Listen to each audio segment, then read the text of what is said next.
Salut, c'est Trado, je suis content de vous retrouver pour la mise à jour de la préparation de la semaine de trading sur les CFD France 40, Allemagne 30, US 30, or pétrole Brent, équivalent du CAC, du DAX, du Dow Jones, du pétrole et de l'or. Je vous rappelle que tout ce qui suit est donné à titre pédagogique uniquement, il n'y a pas de conseil en investissement ni d'incitation à acheter ou à vendre quoi que ce soit. Vous devez vous rapprocher d'un professionnel pour savoir si l'utilisation des CFD à risque limité correspond à votre profil d'investisseur. On va donc commencer par l'analyse du France 40, l'équivalent du CAC en CFD. Comme on peut le voir, nous allons débuter par une vue en données journalières. Comme ça, on a une idée de ce qui pourrait provoquer des inversions de tendance sur les unités intraday 4 heures. Comme on peut le voir ici, nous sommes face à une résistance immédiate, ici comprise entre 6103 à peu près et 6115. Cette zone a provoqué les précédents reflux et la fin de semaine sur le CFD France 40 montre bien que cette zone est une zone importante à considérer en termes de retournement de tendance à la baisse sur les unités de court terme. Intraday. Par contre, le prochain support est ici à 5969, 5943, zone que les traders pourraient éventuellement regarder de près pour passer à l'achat. On descend d'une unité de temps, on regarde les données 4 heures. Comme vous pouvez le voir sur cette unité de temps, la tendance de fond est toujours haussière, mais cette tendance perd de sa superbe puisque nous sommes bien au-dessus de la moyenne mobile à 50 périodes qui est ascendante en données 4 heures. Par contre, sur les moyennes mobiles à 20 périodes, on est en dessous. Autrement dit, la tendance est fragilisée sur cette unité de temps, mais elle reste globalement haussière. Ceux qui envisagent de passer à l'achat attendent sans doute que l'on passe cet obstacle mentionné précédemment, cet obstacle en données journalières à 6104, 6116, pour éventuellement saisir des signaux haussiers qui se présenteraient. Également la possibilité d'attendre de chercher les 5944, 5969. Ceux qui envisagent de passer long attendent sans doute un signal haussier sur cette zone. Ça, c'est pour ceux qui effectivement ont un biais plutôt positif. Ceux qui envisagent plutôt d'engager des trades baissiers attendent sans doute que l'on soit dans la zone des 6105, 6115 pour saisir un éventuel signal baissier qui se présenterait. On termine avec le consensus client CMC Market et ce consensus client CMC Market pour le France 40 est globalement vendeur. Vous pouvez le voir ici, 61% de position vendeuse. On passe maintenant à l'Allemagne 30, l'équivalent CFD du DAX 30 en données journalières comme il se doit. Comme vous pouvez le constater, nous avons également des supports assez proches, notamment cette zone comprise entre 13 638 et 13 528, un deuxième rideau défensif un petit peu plus bas à 13 467, 13 379. C'est la zone qui nous a bloqué sur cette bougie et plusieurs fois d'affilée. Il faut s'attendre à ce que cette zone qui est devenue support, une fois qu'elle a été cassée par changement de polarité, joue un rôle d'inversion de tendance sur les unités de plus court terme. C'est ce qui se passe de manière probabiliste, en tout cas. On descend d'une unité de temps, regardons les unités 4 heures. Comme vous pouvez le voir ici, nous avons donc une tendance qui est toujours haussière avec la M20 qui monte et la M50 qui monte. Un retour sur la zone, on l'a dit, des 13 637, 13 530 pourrait susciter des intérêts acheteurs s'il y a un signal haussier qui se matérialise. De manière encore plus précise, on peut repérer ici une résistance en données 4 heures. Il y a fort à parier pour qu'une clôture au-dessus des 13 791 avec un signal haussier puisse inciter les traders à acheter également. Par contre, ceux qui ont davantage un biais baissier sur l'Allemagne 30 soit attendre que l'on ait un autre échec sur la zone des 13 760, 13 792, mais il faut faire attention parce que c'est une résistance en données 4 heures qui n'a donc pas la puissance d'une résistance que l'on aurait trouvée sur une unité de temps supérieure.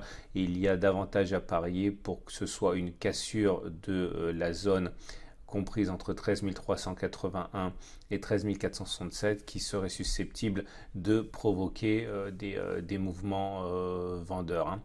Nous allons passer maintenant au consensus client CMC Market sur l'Allemagne 30.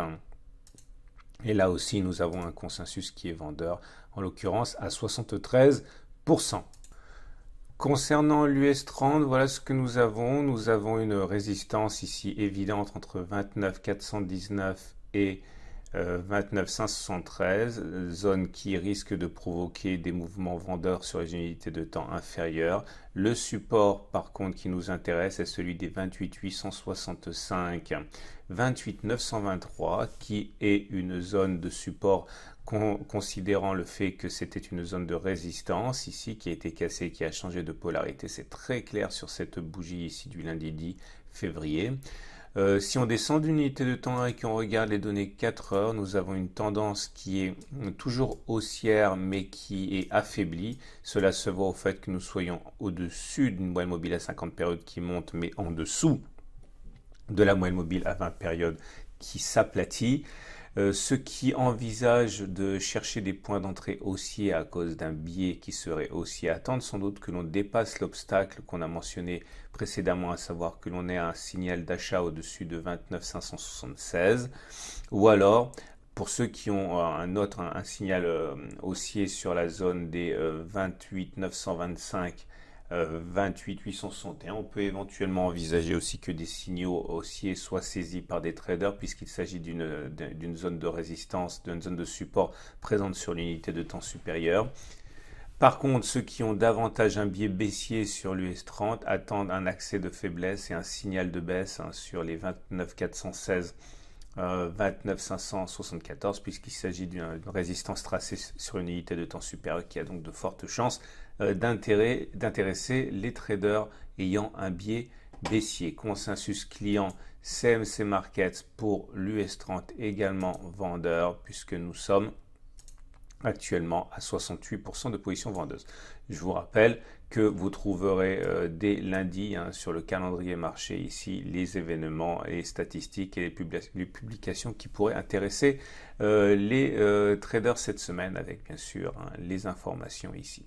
On passe alors, et sur les unités de temps journalières, la zone de résistance la plus immédiate est celle comprise entre 1578 et 1610 dollars l'once. Vous voyez comme c'est une zone qui a renvoyé les cours vers le bas régulièrement depuis plusieurs semaines.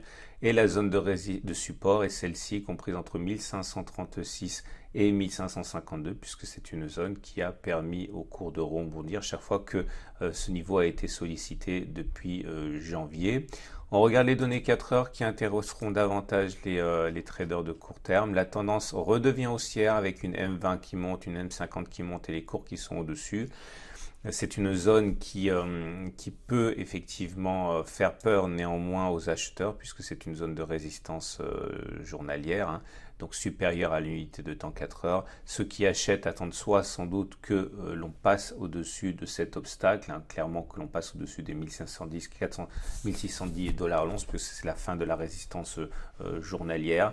Par contre, ceux qui ont un biais davantage baissier seront sans doute intéressés par cette zone des 1577, 1610 pour saisir des signaux baissiers qui se présenteraient comme ici, vous le voyez, un 3 inside down, bougie verte, bougie rouge, ou un autre 3 inside down ici également. C'est un signal qui fonctionne assez bien sur l'or. On passe et on termine avec le consensus client CMC Market pour l'or qui est actuellement acheteur puisqu'on est à 67% de position vendeuse. Et on va terminer avec le pétrole Brent en données journalières. Et voilà ce que l'on a en données journalières. Il semble que la prochaine résistance importante soit sur les 60,34, 60,74. C'est une zone de résistance puisque ça a été une zone de support qui a été cassée, qui a donc changé de polarité. C'est très clair ici qu'elle est devenue résistance. Cette zone pourrait provoquer des mouvements vendeurs importants. Et le support qui pourrait à nouveau sauver le pétrole Brent cette semaine est à 63,50, 54,2, c'est la zone qui a mis fin à l'hémorragie en début de semaine. Et nous passons donc aux données 4 heures pour voir ce qui pourrait se produire. Tout d'abord la tendance, vous voyez qu'elle est haussière au-dessus de la M20 et la M50 qui montent.